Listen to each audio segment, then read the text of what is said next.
Hello friends, तो आज हम कक्षा 10वीं की मैथ्स का प्रश्नावली 3.2 का पहले का दूसरा सवाल करने जा रहे हैं, जिसमें हमें दिया है कि 5 पेंसिल तथा 7 कलमों का मूल्य ₹50 है, जबकि 7 पेंसिल तथा 5 कलमों का कुल मूल्य ₹46 है। एक पेंसिल तथा एक कलम का मूल्य ज्ञात कीजिए। तो हमें ग्राफी विधि से एक पेंसिल और एक कलम का मूल्य ज्ञात करना है।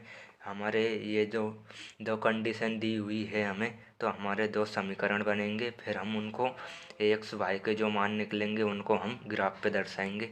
तो यहाँ पे अगर मैं मान लूँ कि एक पेंसिल का मूल्य ₹100 है तथा एक कलम का मूल्य ₹22 है, तो हमारे समीकरण बनेंगे।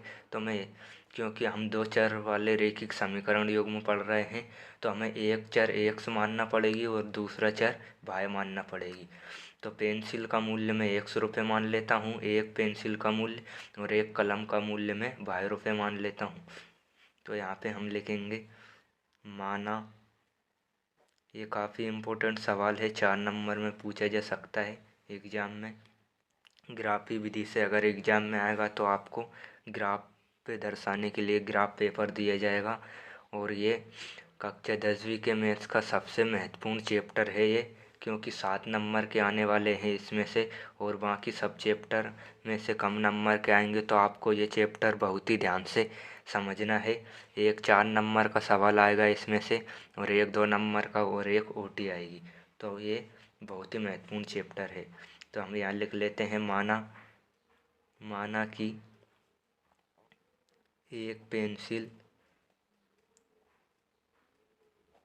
पेंसिल का मूल्य बराबर ₹100 मान लिया हमने एक पेंसिल का मूल्य, और एक कलम का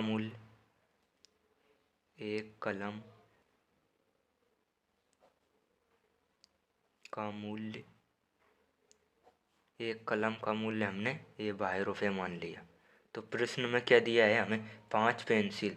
तो 5 पेंसिल मतलब एक पेंसिल का मूल्य ₹100 है, तो इसमें 5 का गुणा हो जाएगा एक्स में, तो 5 पेंसिल का मूल्य 5 ₹100 हो जाएगा। और 7 कलमों का मूल्य 7 ₹22 हो जाएगा, क्योंकि हम गुणा करते हैं जब, जैसे कि हमें कोई चीज़ दी हुई है, जैसे कि मान ले कि हमें ₹5 में कोई, मान लो कि किसी रबड़ की कीमत ₹5 है, तो हमें 4 रबड़ लेनी है, तो हम 5 में 4 का गुणा करेंगे, तभी तो हमें वो 5 रबड़ की कीमत मिलेगी। 4 रबड़ की कीमत 5 में 4 का। तो ऐसे ही हम यहाँ पे 5 पेंसिल का गुणा कर रहे हैं यहाँ पे एक पेंसिल के मूल्य में, तो ये हो जाएगा 5x।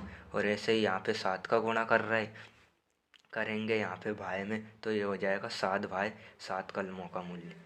तो 5 पेंसिल यहाँ पे लिख लेता हूँ मैं, 5 पेंसिल का मूल्य, तो ये गुणा करके लिख दूंगा मैं यहाँ पे 5x रुपये, और 7 कलमों का मूल्य, 7 कलमों का मूल्य, तो 7 कलमों का मूल्य हमारा कितना हो जाएगा? ये 7 ₹22। तो अब हम लिखेंगे प्रश्नानुसार, हमें जो प्रश्न में दिया है, तो यहाँ पे लिख लेता हूँ मैं प्रश्नानुसार। तो प्रश्न में हमें क्या दिया है? 5 पेंसिल तथा 7 कलमों का मूल्य, मतलब हमें जो 5 पेंसिल हमने खरीदी है और 7 कलमों का मूल्य, दोनों को मिला के हमें ₹50 दिए हैं। तो हम दोनों के लिए समीकरण जोड़ के बनाएंगे यहाँ पे। तो यहाँ पे तो 5x प्लस ये 7 भाई बराबर ये ₹50 है। 5 पेंसिल और 7 कलमों का मूल्य मिला के हमें ₹50 दिए हैं, तो इन दोनों को जोड़ के ये 50 की आई। तो हम, ये पहली कंडीशन हो गई हमें। अब दूसरी कंडीशन, यहाँ से 7 पेंसिल तथा 5 कलमों का मूल्य 46 है, तो यहाँ पे ये समीकरण हमारा 1 बन जाएगा।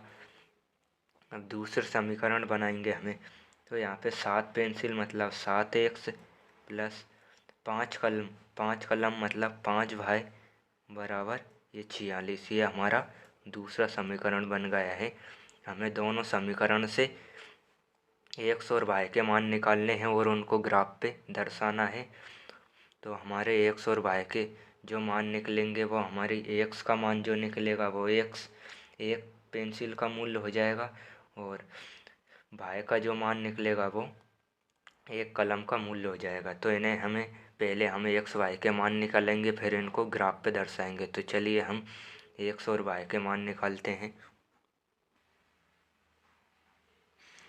तो यहाँ पे मैं लिख लेता हूँ, हमें पहले समीकरण के लिए एक्स और वाई के मान निकालने हैं। तो यहाँ पे मैं पहला समीकरण लिख लेता हूँ। तो पहला आया हमारा 5x + 7y बराबर ये 50। तो इसके लिए हमें एक्स और वाई के मान निकालने हैं। तो हम यहाँ पे ये डब्बे बना लेते हैं एक्स और वाई के मान निकालने के लिए। आपको अधिकतम 2 मान निकालने हैं, या आप इससे आपका एक्स और वाई के मान निकल ही आएंगे। ग्राफ पे दर्शा सकते हैं दो दो मान निकाल के। तो यहाँ पे ये एक्स लिख लेता हूँ मैं, यहाँ पे वाई। तो इसमें हमें एक्स और वाई के मान ज्ञात करने हैं। तो यह समीकरण में यहाँ पे वाई का मान रख दो या एक्स का मान रख दो, कुछ भी रख सकते हैं आप अपनी इच्छा से। लेकिन अगर एक्स का मान, जैसे कि हमने यहाँ पे एक्स का मान 3 रखा और 3 का गुणा 5 में किया, तो ये हो गए 15। और 15 को इसमें इधर जाके ये प्लस में है, इधर जाके ये माइनस में हो गए। तो 50 में से 15 जाएंगे तो 35 बचेंगे, और 7 का भाग 35 में चल जाता है। तो हमें वो संख्या लेनी है यहाँ पे जिससे कि जो घटाने पे, इधर घटाने पे जो संख्या बचे उसमें ये 7 का भाग चल जाए। तो हम ऐसी संख्या सोच के लेते हैं। तो यहाँ पे अगर मैंने एक्स का मान 3 ले लिया यहाँ पे, तो ये 3 का गुणा 5 में होगा, तो 3 × 5 = 15, और 15 प्लस में इधर जाके माइनस में हो जाएंगे। तो 50 में से 15 जाएगा तो 35 बचेगा। और यहाँ से वाई का मान निकालना है हमें, क्योंकि तो 7 का भाग 35 में 5 बार जाएगा, तो वाई का मान हमारा 5 निकल ही आएगा। तो हमें ऐसे ही रखना है। तो मैंने एक्स का मान रखा यहाँ पे 3, तो वाई का मान मेरा कितना निकला, ये 5 निकल ही आया वाई का मान।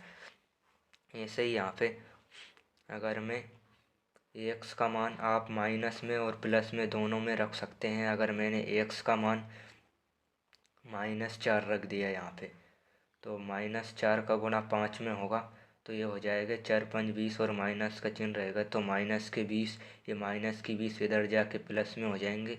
तो ये हो जाएंगे 50 + 20 = 70, और 7 का भाग 70 में 10 बार जाएगा। तो अगर मैंने यहाँ पे एक्स का मान -4 रखा तो वाई का मान मेरा 10 निकल ही आएगा। ये पहले समीकरण के लिए निकल चुके हैं हमारे एक्स और वाई के मान।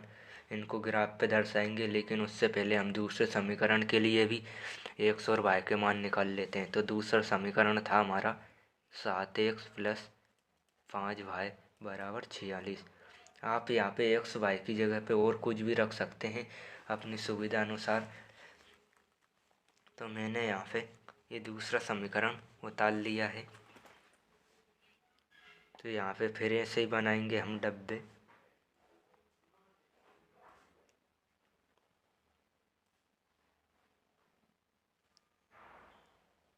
ये एक्स का मान यहाँ लिखूँगा और वाई का मान यहाँ पे। तो अगर यहाँ पे फिर ऐसी कंडीशन लगानी है कि जो संख्या इधर पक्षांतर करेंगे उसमें हमारा ये 5 का भाग चला जाना चाहिए। तो अगर मैं यहाँ पे 7x क्या रखूँ मैं यहाँ पे मान, तो अगर मैं यहाँ पे एक्स का मान 8 रख दूँ यहाँ पे, तो 7 × 8 = 56 हो जाएंगे हमारे। और 56 में से हाँ,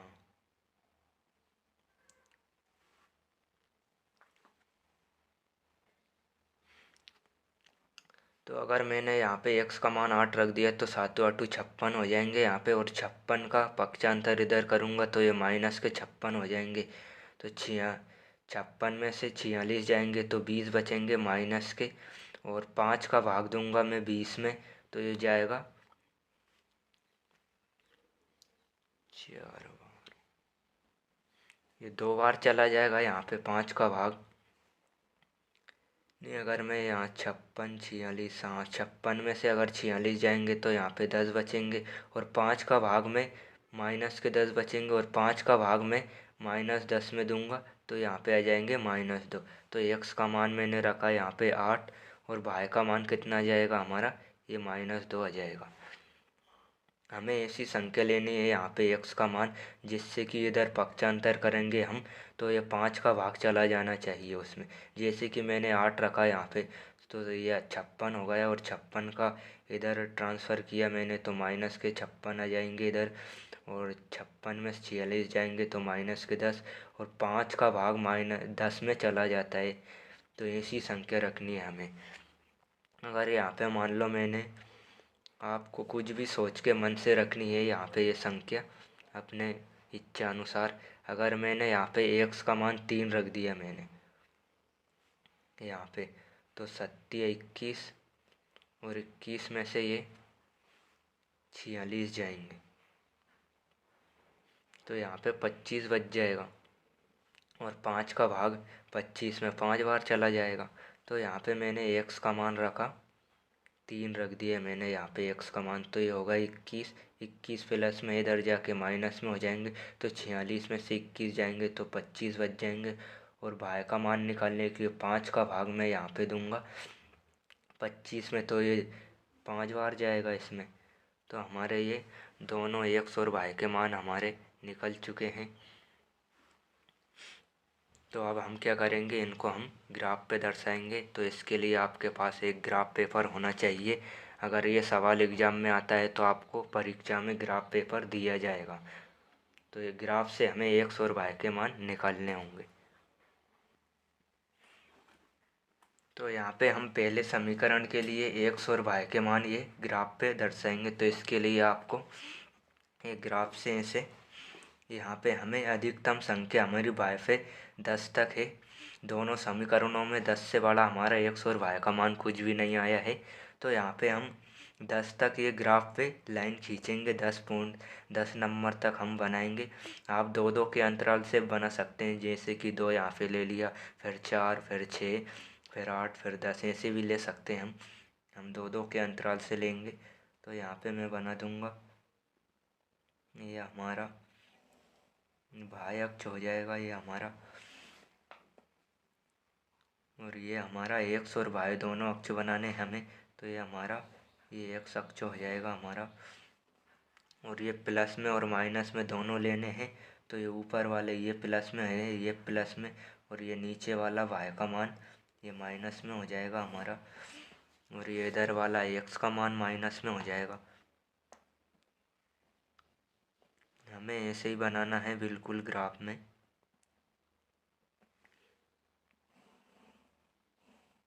तो ये हमारा हो गया, ये भाई हो गया हमारा, और ये एक्स हो गया हमारा, और ये भी भाई है हमारा, और ये एक्स। तो हमें दो दो के अंतराल से ले लेते हैं हम यहाँ पे। तो ये हमारा 2, ये 4, ये 6, ये 8 और ये 10। क्योंकि एक्स और वाई के मान हमें 10 से अधिक प्राप्त नहीं हुए तो हम 10 तक ये बना लेते हैं ऐसे। ऐसे ही यहाँ पे 2, 4, 6, ये 8 और ये 10। अब ये भाई के मान ये प्लस में होगा और ये एक्स के मान प्लस में होगा। तो अब हम इधर एक्स के मान माइनस में रहते हैं और नीचे भाई के मान माइनस में रहते हैं। तो यहाँ पे यह जाएगा -2, यहाँ पे -4, यहाँ पे -6, यहाँ पे -8 और यहाँ पे ये 10।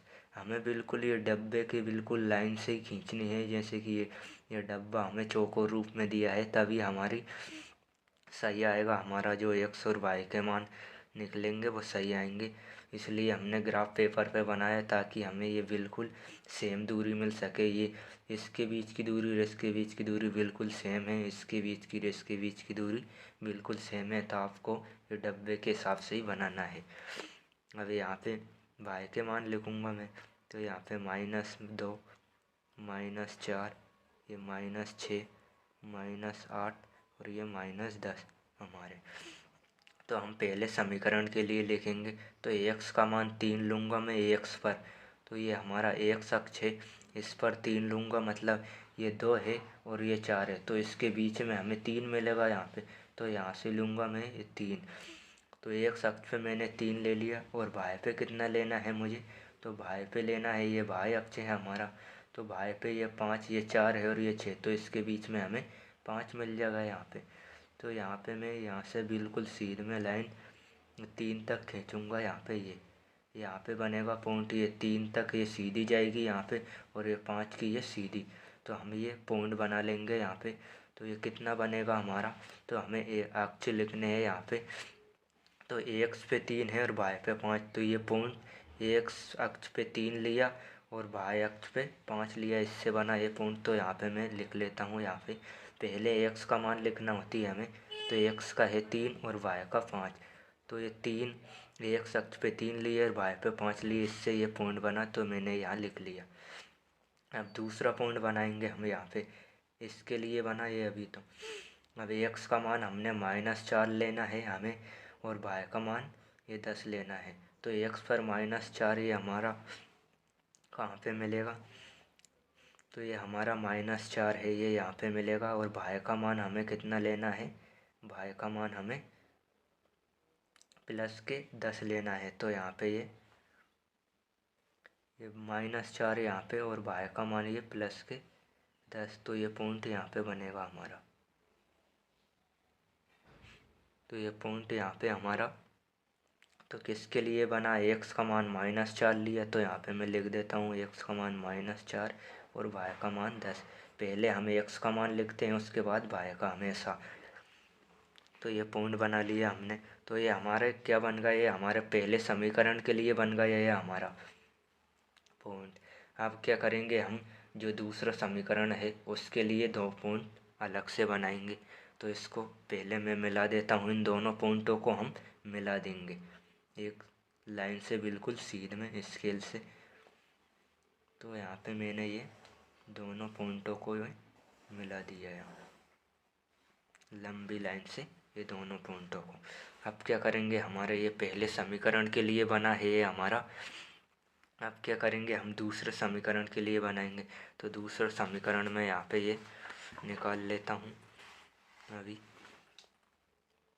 तो हमारा दूसरा समीकरण क्या हो जाएगा यहाँ पे,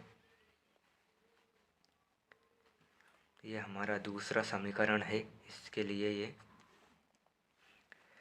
तो यहाँ पे मैं एक्स का मान, पहले समीकरण के लिए हम ये लाइन खींच चुके हैं, बना चुके हैं, इसका काम ख़त्म हो गया। अब दूसरे समीकरण के लिए हम बनाएंगे। तो एक्स पे 8 लेना है और वाई पे -2। तो एक्स पे प्लस का है, इसलिए ये इधर मिलेगा। एक्स पे 8 लेना है और वाई का -2, तो ये वाई अक्ष है ये हमारा पूरा। तो ये -2 यहाँ पे मिल रहा है और एक्स पे हमें 8 लेना है, तो ये पॉइंट यहाँ पे बन जाएगा ये। मैं यहाँ पे फिर लिखूँगा ये पॉइंट किसके लिए बनाया हमने। तो यहाँ पे लिख दूँगा मैं, एक्स का मान 8 है और वाई का -2, तो ये पॉइंट इसके लिए बनाया हमने। अब यहाँ पे फिर ये एक्स का मान 3 लेना है और वाई का 5, तो एक्स का मान 3 यहाँ पे ये फिर, और वाई का मान 5 ये यहाँ पे, ये 3 बिल्कुल।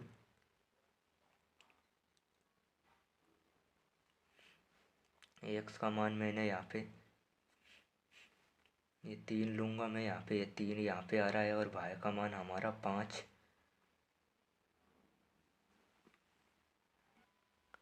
तो वाई का मान भी हमारा ये पॉइंट यहीं पे बनेगा, इन दोनों का भी।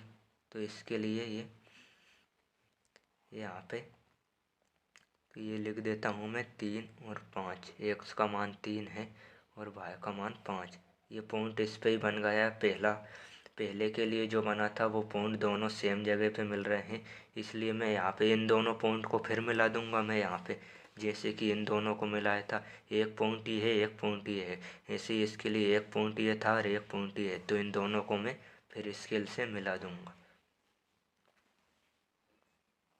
ये ग्राफी विधि आपको बहुत ही ध्यान से समझनी है, बिल्कुल समझ में आ रहा होगा आपको। अगर आपने पूरा वीडियो देख रहे हैं तो वीडियो को तुरंत ज़रा भी स्किप ना करें और वीडियो को लाइक करें अगर आपको पसंद आया है तो। तो यहाँ पे ये जो बन रहा है हमारा, तो ये जो प्रतिच्छेद कर रही है हमें, यहाँ पे देखेंगे हम दोनों रेखाएं कहाँ पे, तो इस पॉइंट पे ये दोनों रेखाएं प्रतिच्छेद कर रही है हमारे। तो कितने पे कर रही है, ये 5 पे।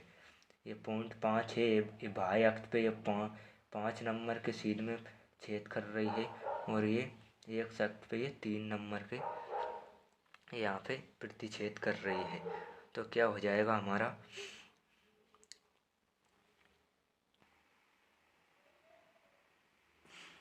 तो यहाँ पे 5 नंबर पे तो भाई का मान हमने क्या माना था, कलम का मूल्य माना था भाई हमने, और एक पेंसिल का मूल्य माना था।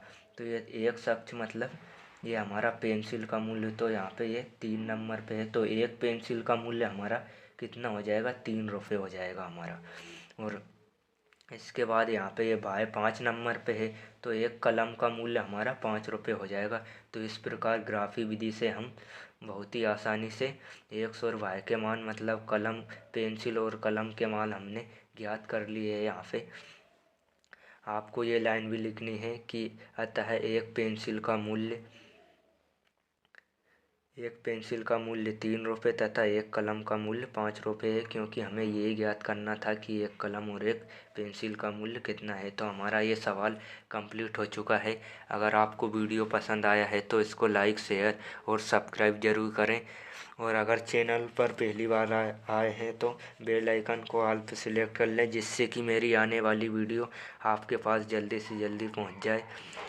वीडियो को वीडियो को लाइक और चैनल को सब्सक्राइब ज़रूर करें, क्योंकि गाइस वीडियो को बनाने में बहुत मेहनत लगती है, और अगर आप चैनल को सब्सक्राइब और लाइक करते हैं तो इससे हमारा कॉन्फिडेंस बढ़ता है, और हम इसी तरह आपके लिए वीडियो बनाते रहेंगे। धन्यवाद।